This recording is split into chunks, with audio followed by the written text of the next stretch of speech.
কিয় ৰাহুল ভাই, মই এয়া গাঁৱৰ মানুহৰ মুখত কি শুনি আছো? তোৰ গৰু কেইজনী বোলে পুৰা পেট্ৰল দি আছে, কথাটো সঁচা নেকি? সঁচা যদি আমাকো 4-5 লিটাৰমান দি দিবিচোন। মোৰ মাৰ্চিডিজখন এনেই গুদামত পৰি আছে, তেল নাই কাৰণে। এনেকে পৰি থাকিলে মোৰ মাৰ্চিডিজখন বেয়া হৈ যাব। তই তেল দিবি নে নাই ক?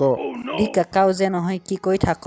গৰুজনীয়ে আজি কেইদিনমান ধৰি না গাখীৰ দিছে না পেট্ৰল ডিজেল দিছে। মোৰ ল'ৰাটোৱে গাখীৰ খাব নাপাই কান্দি আছে। কি কৰো কচোন এতিয়া? আৰু তই কেতিয়াবা পেট্ৰলৰ দাম বঢ়াই দিয় আৰু কেতিয়াবা কমাই দিয়।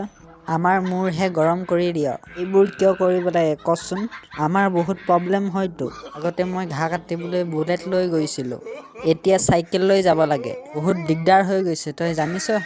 চাইকেল চলাই মোৰ 50 কেজি ওজন কমি গৈছে। ৰাহুলৰ অৱস্থা দেখিছো বেছি ভাল নহয় পিছে পিতাই তোৰ কচোন, তোৰ গৰু কেইজনীয়ে বহুত পেট্ৰল দি আছে চাগে। কি যে হ'ব, মোৰ গৰুৱে না পেট্ৰল দিছে না ডিজেল দিছে। মোৰ অৱস্থা বেয়া হৈ গৈছে। মোৰ গৰু কেইজনীয়ে বাল্টি ভৰাই ভৰাই গোবৰহে দি আছে। গৰু কেইটা মই বেছিহে দিম। তোৰ গৰু কেইটাক তই ঘাঁহ খুৱাও, গোবৰ নিদি কি দিব? মাছ মাংস ভালকে খুৱাবি, তেতিয়া গাখীৰ দিব। আৰু যদি বেছিকৈ পেট্ৰল পাব বিচাৰ তেনেহ'লে হৰলিক্স খুৱাবি, তেতিয়াহে পাবি তই।